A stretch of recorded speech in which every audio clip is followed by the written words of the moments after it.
Este vídeo é um oferecimento Rede TV Plus. Assine agora para ter todas as vantagens e para concorrer a prêmios diariamente. É só acessar www.redetvplus.com.br. Boa noite, começa agora o Rede TV News. Boa noite, seja bem-vindo. O prefeito do Rio de Janeiro, Marcelo Crivella, do Republicanos, e outras 4 pessoas foram alvos de uma operação da Polícia Civil e do Ministério Público que investigam um esquema de corrupção. O celular de Crivella foi apreendido na ação. A Polícia Civil e o Ministério Público percorreram endereços nas zonas sul, norte e oeste do Rio, na Baixada Fluminense e na região serrana, para cumprir 22 mandados de busca e apreensão. Os agentes estiveram em prédios da administração municipal, como a sede da prefeitura no centro e o Palácio da Cidade em Botafogo. Eles também foram ao condomínio onde mora o prefeito Marcelo Crivella, na Barra da Tijuca.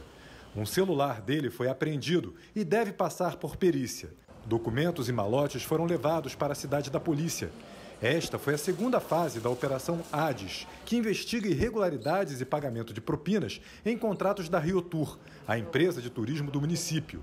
Também foram alvos da operação de hoje o ex-tesoureiro do prefeito, Mauro Macedo, o ex-senador suplente de Crivella, Eduardo Lopes, o ex-presidente da Rio Tour, Marcelo Alves, e o irmão dele, Rafael Alves. Poucas horas depois do início da operação, Crivella participou de um evento ao lado do presidente Jair Bolsonaro e do governador em exercício, Cláudio Castro. Eles acompanharam uma formatura em um quartel da Marinha na zona norte da cidade. Crivella deixou o local sem dar declarações e só se pronunciou no final da tarde. Semana passada, meu advogado, doutor Alberto Sampaio, esteve com o subprocurador do Ministério Público Estadual, doutor Ricardo Martins, colocando à disposição meu sigilo bancário, telefônico, fiscal, por conta de denúncias publicadas na imprensa. Portanto, foi estranha a operação realizada hoje na minha casa, considerando ainda que estamos em período eleitoral. Considero essa ação injustificada, já que sequer existe denúncia formal e não sou réu nesta ou em qualquer outra ação. As investigações começaram em 2019, a partir da colaboração premiada do doleiro Sérgio Misravi, preso na Operação Câmbio Desligo em junho de 2018. A primeira fase da Operação Hades aconteceu em 10 de março e os policiais cumpriram 17 mandados de busca e apreensão. No dia 25, Marcelo Alves, presidente da Rio Tour, foi exonerado. O irmão dele, Rafael Alves, é apontado como operador do esquema. Segundo as investigações, as empresas que tinham interesse em fechar contratos ou que tinham dinheiro a receber da prefeitura faziam pagamentos em cheque a Rafael, que articulava as ações do grupo, mesmo sem ter cargo na administração municipal. Nós tentamos contato com os outros investigados, mas nenhum deles foi localizado. O Ministério Público do Distrito Federal, em parceria com a Polícia Civil, realizou uma operação de combate a fraudes em licitações para a compra de equipamentos na área da saúde. Os crimes teriam sido cometidos entre 2009 e 2015. O prejuízo aos cofres públicos passam de 120 milhões de reais. Ao todo, foram cumpridos 44 mandados de busca e apreensão no Distrito Federal e em outros 3 estados. A Operação Gotemburgo teve como base provas obtidas pela Operação Lava Jato, no Rio de Janeiro. O Tribunal de Justiça do Rio cassou a aposentadoria do ex-presidente da Câmara dos Deputados, Eduardo Cunha. O benefício era concedido pelo Estado porque Eduardo Cunha foi deputado no Rio entre 1999 e 2002. Segundo a Justiça, nesse período houve enriquecimento ilícito. Ontem ele foi condenado pela Justiça do Paraná a 15 anos e 11 meses de prisão por corrupção passiva e lavagem de dinheiro no processo sobre a construção de um navio sonda da Petrobras. A defesa de Cunha disse que vai recorrer. Por causa da pandemia, ele está em casa com tornozeleira eletrônica. A Polícia Federal realizou hoje mais uma operação da Lava Jato para apurar fraudes em operações de câmbio contratadas pela Petrobras com um banco em São Paulo. A ação acontece um dia depois da Procuradoria-Geral da República prorrogar os trabalhos da Força Tarefa em Curitiba. Foram cumpridos 25 mandados de busca e apreensão nas cidades de São Paulo, Rio de Janeiro e Teresópolis, expedidos pelo juiz Luiz Antônio Boná, da 13ª Vara de Curitiba. Os policiais investigam transações de compra e venda de moedas estrangeiras realizadas pela Gerência de Câmbio da Petrobras com o Banco Paulista. Segundo a Polícia Federal, entre 2008 e 2011, as operações movimentaram mais de 7 bilhões de reais, o que causou um prejuízo de 18 milhões. No esquema, os envolvidos cobravam um valor muito acima da média do mercado para as negociações cambiais. E esse lucro excedido era repassado para funcionários do banco e da estatal que participassem do esquema. A Justiça determinou o bloqueio de bens e ativos dos investigados até o limite de 97 milhões de reais.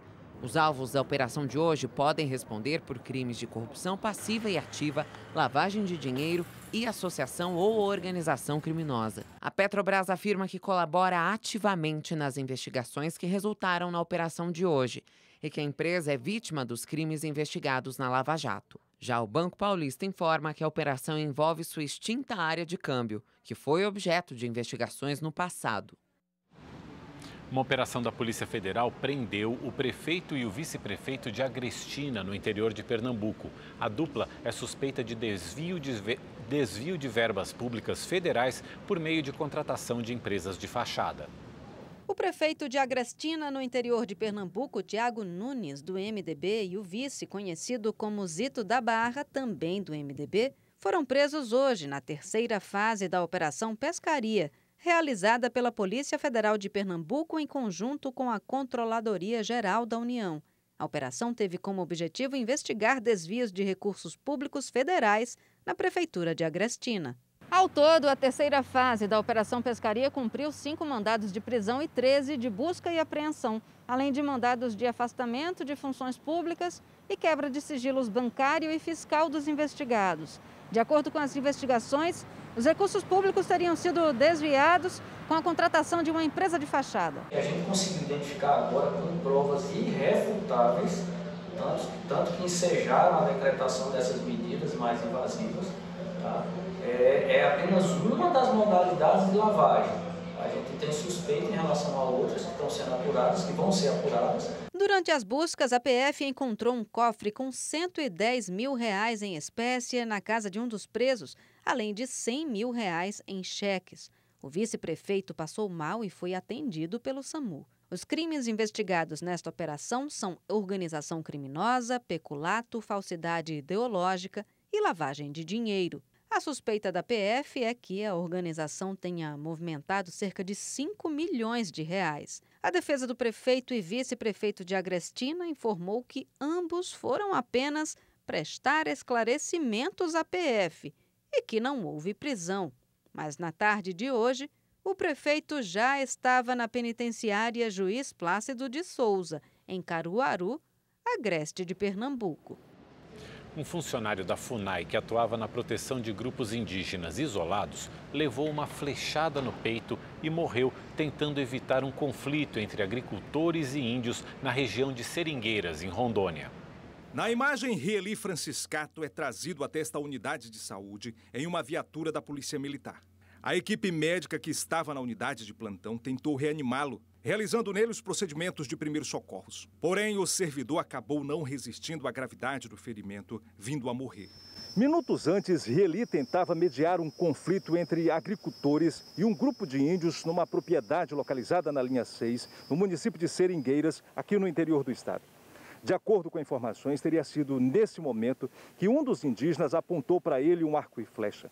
O objeto lançado atingiu em cheio o peito da vítima. Antes dele sair de manhã cedo para ir lá, ele me passou umas mensagens dizendo que ia, que estava cancelando uma reunião que ia ter, porque os índios tinham aparecido e ele precisava ir para lá para proteger os indígenas. Rieli Franciscato era servidor de carreira da FUNAI há mais de 30 anos. Ele é considerado um dos maiores indigenistas brasileiros na atualidade. Durante esse período, Rieli lutava justamente para defender índios primitivos, como o grupo que o atacou, os chamados Isolados do Cautário. Em abril deste ano, os mesmos índios já haviam invadido um sítio nessa mesma região. O servidor público foi um dos responsáveis pela criação da ONG Canindé, que atua na proteção dos povos indígenas em Rondônia. A coordenadora da instituição classifica o ataque como uma fatalidade. Segundo ela, tanto o servidor quanto o índio seriam vítimas do atual sistema. Para os índios ter atacado, os índios foram atacados em algum tempo. Para mim isso é muito claro. Então precisa investigar, sabe, que ataque eles sofreram. Nenhum índio sai, nenhum índio isolado, nenhum indígena sai atacando ninguém se não tem acontecido alguma coisa. A Prefeitura de São Paulo anunciou que salões de festas, bufês infantis, baladas e casas noturnas, baladas e casas noturnas terão autorização para funcionar como bares e restaurantes durante a pandemia do novo coronavírus. O setor afirma que essa medida é uma conquista, mas que ela não é lá muito efetiva. Veja na reportagem de Murilo Rincon. Há 6 meses, essa é a realidade deste salão de eventos em São Paulo, que recebia 2.400 pessoas por semana. Depois que a pandemia chegou, ficou tudo assim, vazio.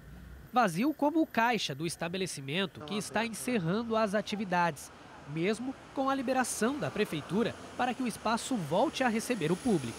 Para mim, na verdade, não muda nada, porque a gente nunca trabalhou com cozinha, nunca trabalhou com restaurante. Nossa atividade é espaço de evento. Para a gente não muda nada, a gente continua fechado. Em resumo, o decreto permite que o setor volte a abrir, mas com a condição de que cumpram as mesmas regras do protocolo sanitário de bares e restaurantes, limitando a ocupação, funcionando em horário reduzido e mantendo o distanciamento social entre as mesas, além, claro, da obrigatoriedade do uso da máscara, da disponibilização do álcool em gel e da medição de temperatura dos clientes. No entanto, assim como bares e restaurantes, os espaços também só podem funcionar até às 10 horas da noite. O Rodrigo é dono deste bar balada, que funciona dentro de um hotel em São Paulo. Para ele, o novo decreto também não traz nenhuma vantagem. Nós não somos um restaurante, nem KNAI de restaurante, CNAE de restaurante, Objetivo Social de restaurante nós temos. Ou seja, seria abrir uma nova empresa, seria abrir um novo produto, seria empreender novamente, principalmente nessa época de pandemia. Não tem como eu alterar o objetivo social da empresa para restaurante. Este empresário, proprietário de uma agência de artistas da música eletrônica, conta as dificuldades que a empresa e os profissionais têm passado com a falta de eventos nas casas noturnas. E está uma situação muito diferente, muito aquém do que a gente tinha antes. A gente estava vindo de um mercado que estava crescendo exponencialmente, né, que é a música eletrônica brasileira. E a gente se encontra hoje num patamar basicamente parado, né? Basicamente estagnado, e a gente ainda não tem uma certeza de quando isso vai voltar. Para o presidente da Associação da Noite e Entretenimento Paulistano, a ANEP, o decreto não deixa de ser uma conquista, mas ainda é pouco diante das demandas e da crise que o setor vem sofrendo. A ANEP calcula que até o final do ano, caso não seja feito nada a nível municipal ou estadual, São Paulo deixa de ser uma das principais capitais de entretenimento noturno no mundo, coisa que gera uma imagem positiva, que atrai eventos, congressos e seminários. A gente precisa urgente de um cuidado para esse setor que pode morrer, pode perder 40% dele, caso isso não seja olhado com carinho. Promoção Festival de Prêmios da Primavera. Para participar dos sorteios diários aqui na nossa programação, você já sabe, tem que ser assinante do Rede TV Plus. Um carro zero ou um notebook novinho. Para ganhar, você precisa continuar assinando o Rede TV Plus e participar dos sorteios. Acesse redetvplus.com.br ou aponte a câmera do seu celular para o QR Code aqui na tela. Você pode usar qualquer cartão de crédito e, se for cliente da Caixa Econômica Federal, ainda pode usar o seu cartão virtual e pagar no débito. Durante a semana, você concorre a um notebook positivo e até uma moto Yamaha 125. Aos sábados, no Mega Senha, também sai uma moto. E aos domingos, no Encrenca, tem um Super HB20. E no final da promoção, você pode levar no Encrenca um Nivus. Então, assine agora. Estação nova, promoção nova. É o Festival de Prêmios da Primavera, aqui na Rede TV. Os paulistanos vão decidir o futuro do Minhocão. A Câmara de São Paulo aprovou um decreto para consultar os moradores da cidade. O plebiscito deve ocorrer ainda no primeiro turno das eleições municipais desse ano. O destino do elevado João Goulart, mais conhecido como Minhocão, é um assunto polêmico há anos. Diante das dúvidas, o futuro deve ser decidido pelos paulistanos. O plebiscito abre possibilidades como a criação de um parque, a transformação parcial do espaço ou desmonte total da via. Eu acho que é a população que tem que decidir, porque é a gente que utiliza no dia a dia, né? Não adianta querer achar que o poder público vai transformar no parque, contrata um escritório de arquitetura de Curitiba, porque não sabe da realidade que é isso aqui. Se fizer parque vai ser pior, porque vai ser muito barulho com negócio de som, de batucada, a gente já não consegue dormir, né? A ideia de criar o parque não é nova. Foi incluída no plano diretor da cidade, aprovado em 2016. Em julho deste ano, a prefeitura deu início às licitações para a construção de acessos para pedestres. Seria a primeira das 3 etapas para a implantação do parque. O prefeito Bruno Covas afirmou que a obra vai melhorar a segurança no local e que não interfere na decisão do plebiscito. O processo será realizado pela Justiça Eleitoral, que vai convocar os eleitores para aprovar ou rejeitar as propostas. A decisão que vier do plebiscito ela é politicamente definitiva, porque é uma consulta a toda a população de São Paulo. Os investimentos feitos no Minhocão, que não forem de segurança, porque sim, ele tem um uso de lazer aos finais de semana e tal, então que for de segurança, dá para aceitar. Agora, investimentos que são adaptações que já caminham para um parque, para mim, esses investimentos têm que ser suspensos todos, porque o risco deles serem jogados no lixo, caso a população opte pelo desmonte, é iminente. O elevado liga a Avenida Radial Leste, no centro da cidade, à Avenida Francisco Matarazzo, na zona oeste. Tem 3,5 km de extensão. No período das 8 da noite às 7 da manhã, ele fica fechado para veículos. E desde 2018, nos fins de semana e feriados, a via é interditada totalmente e vira área de lazer. Reinventar e descobrir novos limites. É isso que muitos profissionais têm feito e continuam fazendo para driblar a crise que veio junto com a pandemia. Sem eventos, festas e ensaios em estúdios, os fotógrafos mostram superação e criatividade. Eles estão com saudade dos cliques diários. A pandemia obrigou muita gente a cancelar festas, eventos corporativos e ensaios fotográficos. Consequência, o rendimento financeiro desses profissionais caiu. Mas Tainá, de Brasília, não demorou para fazer desse momento de crise uma inspiração.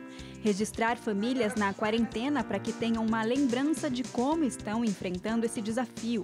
Surgiu até ensaio com quem está na linha de frente do combate ao coronavírus.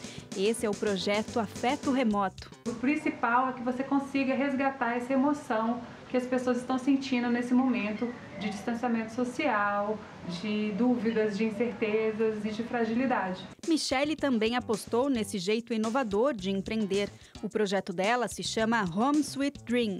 Ela mora em Santos, litoral paulista, usa o computador de casa para trabalhar e antes de começar faz um reconhecimento do ambiente onde o cliente está e tenta entender os gostos dele. É uma maneira de o meu trabalho chegar mais longe. Então hoje eu já fiz ensaio com gente do Rio, de São Paulo, do interior de São Paulo, de várias localidades. Então, isso é muito interessante também. Aqui estão algumas das fotos feitas à distância pelo celular dos próprios clientes. Então, eles recebem orientações dos fotógrafos por uma chamada de vídeo sobre como melhorar a luz do ambiente, onde posicionar a câmera, em qual formato fazer. Ou seja, eles aprendem a fotografar com mais qualidade, com as ferramentas que têm em casa, sob o olhar de um profissional que depois faz alguns ajustes de edição. E tá aí o resultado.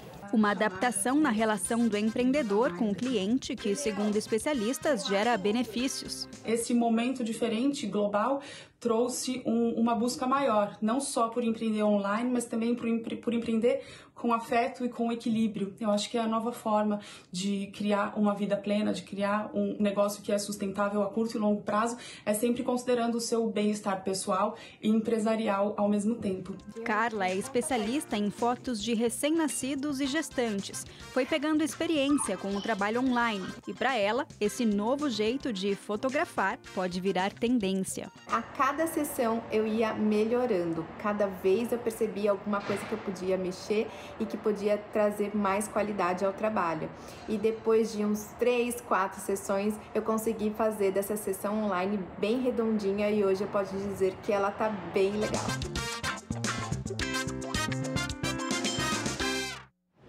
Mais de 460 mil pedidos de seguro-desemprego foram feitos em agosto, segundo o Ministério da Economia. O número corresponde a uma queda de 18% em relação a agosto de 2019. Os dados também apontam uma redução se comparado a julho de 2020.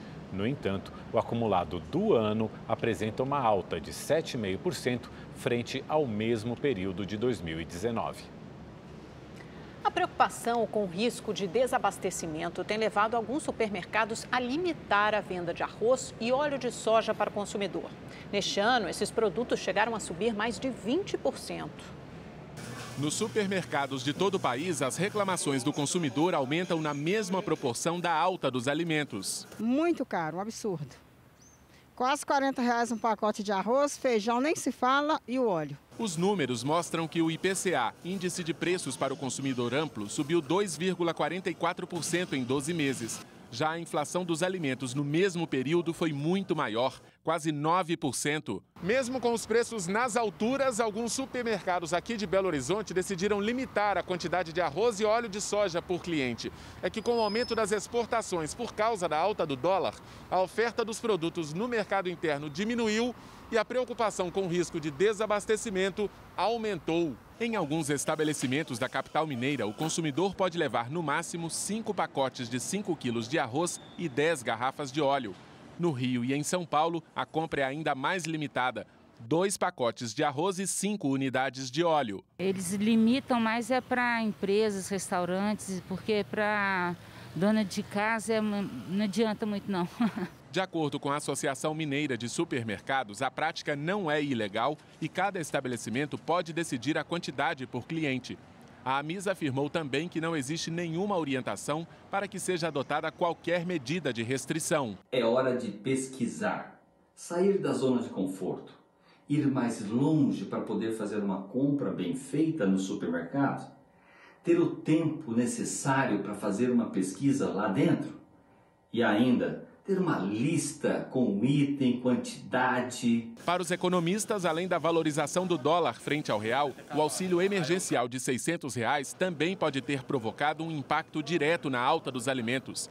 Ontem, o governo federal zerou a taxa de importação do arroz para tentar conter a alta do preço nos supermercados. Tá dando para nada, né? E a gente tá vendo, eu tô até fazendo dieta para ver se para de comer o arroz para sair fora disso aí. Porque tá tudo um absurdo, não tá dando para sobreviver desse jeito, não. E agora à noite, durante a sua transmissão semanal pela internet, o presidente Jair Bolsonaro falou sobre as medidas tomadas para tentar reverter a alta dos preços dos alimentos. Ninguém quer tabelar nada, ninguém quer interferir em nada. Isso não existe. A gente sabe que uma vez interferindo, tabelando, tá? Isso desaparece da prateleira e depois a mercadoria aparece lá no câmbio negro muito mais caro. Já temos experiência disso no Brasil. Na Venezuela tudo é tabelado, mas não tem nada, tá certo? Então, medidas tomadas pelo governo.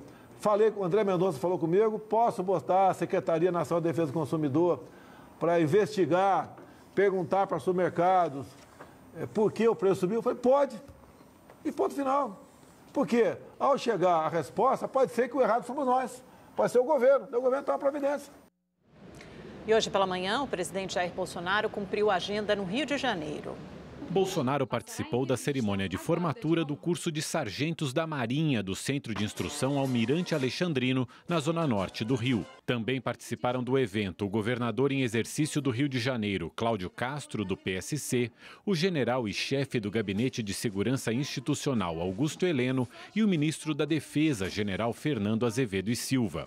Bolsonaro não falou com a imprensa, apenas fez um breve discurso parabenizando os formandos. Vocês agora se espalharão por todo o Brasil, levando sangue novo da nossa Marinha para os 4 cantos dessa pátria maravilhosa. Temos certeza e confiamos nos senhores. E podem ter certeza, vocês são um grande exemplo para todos os brasileiros. Parabéns a todos por esse momento. Que Deus os proteja e ilumine ao longo dessa longa jornada por mar e por terra. Muito obrigado a todos. O ministro do Supremo Tribunal Federal, Ricardo Lewandowski, concedeu uma liminar que obriga os partidos políticos a reservar recursos para a candidatura de negros já nas eleições municipais deste ano. O ministro atendeu a um pedido do PSOL e antecipou a decisão do Tribunal Superior Eleitoral, que previa o início dessa regra a partir de 2022. Lewandowski afirmou que a medida torna a distribuição de recursos mais igualitária e que não acarretará prejuízo aos partidos, uma vez que as legendas ainda estão em período de convenções. O ministro interino da Saúde, Eduardo Pazuello, afirmou que está em andamento o processo para que o Sistema Único de Saúde passe a disponibilizar remédios à base de canabidiol. A substância é um dos princípios ativos da maconha. No mês passado, o Tribunal Regional Federal da Primeira Região determinou que a União incluísse os medicamentos já aprovados pela Anvisa na lista dos produtos ofertados pelo SUS. Nós temos um medicamento chamado canabidiol e alguns outros que são similares, que está em processo de regulamentação para fornecimento pelo SUS. Isso não é de hoje.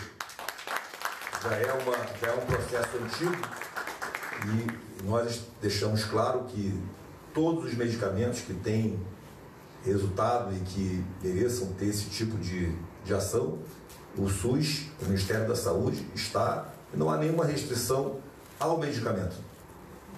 E isso é um movimento claro do Ministério e não posso deixar de colocar também que o Ministério se posiciona dessa forma, de que se é necessário o medicamento, que tenha a certificação do medicamento e seja fornecido naturalmente pelo SUS. Agora os números da Covid-19 no Brasil. De acordo com o Ministério da Saúde, mais de 3.497.000 pessoas já se recuperaram da doença. Outras 611 mil permanecem em acompanhamento e o país acumula mais de 129 mil mortes provocadas pelo vírus.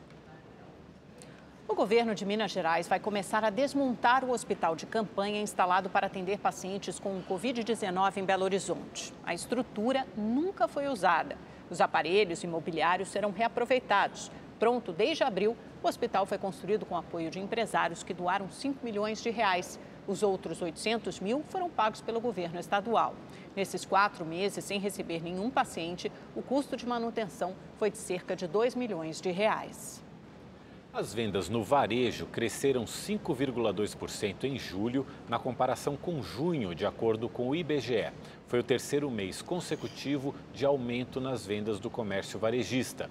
O setor ainda acumula queda de 1,8% neste ano. Há 6 dias, bombeiros, a Defesa Civil, policiais militares e voluntários tentam combater 2 grandes incêndios em São João da Boa Vista e Águas da Prata, no interior de São Paulo. O governador João Dória sobrevoou a região. O fogo, que atinge uma grande área de mata na Serra Paulista, começou na última sexta-feira. 2 helicópteros Águia da Polícia Militar sobrevoam o local e auxiliam as equipes em terra. Um avião agrícola também participa dos trabalhos. Na tarde de hoje, o governador do estado, João Dória, do PSDB, sobrevoou a região para avaliar o tamanho da área afetada. Ele sobrevoou os pontos em chamas e acompanhou o trabalho de contenção. Dória anunciou a intensificação do combate às queimadas na região e em todo o estado. O calor intenso e a baixa umidade relativa do ar colaboram para que o fogo se espalhe de forma muito rápida e dificultam o controle das chamas. E agora a previsão do tempo para todo o Brasil com o Igor Silveira. Olá, boa noite. Sexta-feira com chuva forte em partes da região norte, nordeste e também no sul do Brasil. Por lá, as áreas de instabilidades voltam a se formar e deve chover forte, principalmente no Rio Grande do Sul. O dia continua claro e quente e pode ter chuva fraca e localizada no litoral nordestino. O sol pode aparecer durante o dia, mas a previsão é de pancadas de chuva no extremo da região norte. Em Rondônia, tem feito tanto calor nos últimos dias que, segundo o INPE, só na primeira semana de setembro, mais de 1.000 focos de queimadas foram registrados, um aumento de um pouco mais de 70% em comparação ao mesmo período do ano passado. Em Porto Velho, o dia segue quente e a máxima pode chegar aos 36 graus. Em São Paulo, tempo seco e abafado e a máxima chega aos 31 graus. E para saber mais sobre a previsão do tempo na sua cidade, é só entrar no site da Rede TV. Eu fico por aqui, uma ótima noite e até mais. O vice-presidente Hamilton Mourão defendeu a publicação de um vídeo postado por ele que rebate as críticas feitas ao combate às queimadas na Amazônia. Segundo Mourão, o material, que está em inglês com legendas em português, é voltado para o exterior. O vice-presidente também apontou uma tendência de queda no desmatamento na floresta. Desde a segunda quinzena de junho, nós estamos com uma tendência de redução tanto no desmatamento como queimado, né? Mas eu prefiro aguardar, chegarmos até o final de novembro para a gente ter um resultado mais coerente para divulgar. Aquele vídeo não é voltado para nós brasileiros, é voltado para o público externo. O ministro Luiz Fux assumiu hoje a presidência do Supremo Tribunal Federal. Num evento restrito, o ministro Dias Toffoli passou o cargo de presidente do Supremo Tribunal Federal para Luiz Fux. Entre os poucos convidados estavam o presidente Jair Bolsonaro, os presidentes da Câmara, Rodrigo Maia, e do Senado, Davi Alcolumbre, e o procurador-geral da República, Augusto Aras. Carioca, de 67 anos, Fux está no Supremo desde 2011, quando foi indicado pela então presidente Dilma Rousseff. Antes de integrar a corte, ele passou pela advocacia, foi promotor de justiça, desembargador e ministro do Superior Tribunal de Justiça. Já como magistrado do STF, foi protagonista de decisões importantes, como quando foi relator da ação que reconheceu a constitucionalidade da Lei da Ficha Limpa. Fux também já foi presidente do Tribunal Superior Eleitoral. Durante o discurso de posse, ele defendeu a independência entre os poderes e repudiou a atitude de políticos que recorrem ao STF na tentativa de politizar o judiciário. Em consequência, alguns grupos de poder que não desejam arcar com as consequências de suas próprias decisões acabam por permitir a transferência voluntária e prematura de conflitos de natureza política para o Poder Judiciário. Essa prática tem exposto o Poder Judiciário, em especial o Supremo Tribunal Federal. Apoiador da Operação Lava Jato, o ministro se comprometeu com o combate à corrupção. Não mediremos esforços para o fortalecimento do combate à corrupção que ainda circula de forma sombria em ambientes pouco republicanos em nosso país. Como no mito da caverna de Platão, a sociedade brasileira não aceita mais o retrocesso à escuridão. Entre as primeiras polêmicas que Fux deve conduzir está o julgamento sobre a suposta interferência do presidente Bolsonaro na Polícia Federal, que foi denunciada pelo ex-ministro da Justiça, Sérgio Moro. Ele também pode enfrentar desgastes com o inquérito que investiga a disseminação de fake news e com a volta das discussões sobre foro privilegiado. Entre as bandeiras de Fux também está a defesa de temas relacionados ao meio ambiente. O mandato terá duração de 2 anos e Fux também assume a presidência do Conselho Nacional de Justiça. A ministra Rosa Weber assumiu o cargo de vice-presidente da Corte. E vamos agora ao comentário de Boris Casoy. Boa noite. O ministro Luiz Fux assume a presidência do Supremo Tribunal Federal num momento delicado para o país e para o próprio STF. Sob a pandemia e a crise econômica, Fux terá pela frente decisões difíceis, já que cabe a ele montar as pautas a serem julgadas. Ele o fará num tribunal visceralmente dividido. Visto como defensor da Lava Jato, ora guerreada por diversos setores unidos pelo inconformismo ante a ação de asepsia da força-tarefa, apesar de seus erros, tem sobre o seu antecessor Dias Toffoli a vantagem de não navegar nas águas da política nacional. Isso dá a ele mais fôlego para atuar nas eleições presidenciais, cuja campanha, na realidade, já foi desencadeada e promete um clima bastante agudo, nada ameno para o STF. As acusações de corporativismo que pesam sobre Fux aparentemente se transformam em pontos positivos para o apoio de seus pares do judiciário. A Fux deseja-se o melhor, que seja capaz de reverter a imagem do STF, um dos sustentáculos da democracia no Brasil. Uma operação da Polícia Civil prendeu traficantes que atuavam em um esquema de teleentrega de drogas na região metropolitana de Porto Alegre, no Rio Grande do Sul. A operação cumpriu 12 mandados de busca e apreensão, além de 9 de prisão preventiva em Porto Alegre, Cachoeirinha e Gravataí. A Polícia Civil apurou que os criminosos traficavam as drogas por sistema de teleentrega de maconha e cocaína. Os clientes faziam os pedidos através de aplicativos de mensagens. O sistema de teleentrega funcionava 24 horas por dia. Um dos alvos de mandado de prisão já está recolhido no sistema. A operação leva o nome de Bart, porque a foto da quadrilha no aplicativo de mensagem era o personagem Bart Simpson, da série americana Os Simpsons. A droga vendida pelo grupo também vinha com a mesma estampa. No Facebook da Rede TV, você acompanha o nosso programa exclusivo no Facebook Watch. O Stories do Dia traz vídeos com conteúdo atual e de interesse do internauta. E se você quer rever agora essa matéria que você assistiu ou outra reportagem do Rede TV News, você pode se inscrever agora no canal da Rede TV no YouTube. Lá você pode assistir a íntegra de todos os nossos programas e é de graça. Acesse agora youtube.com/redetv. E nós ficamos por aqui. Uma ótima noite para você. Até amanhã. Obrigado pela companhia. Boa noite. Até amanhã.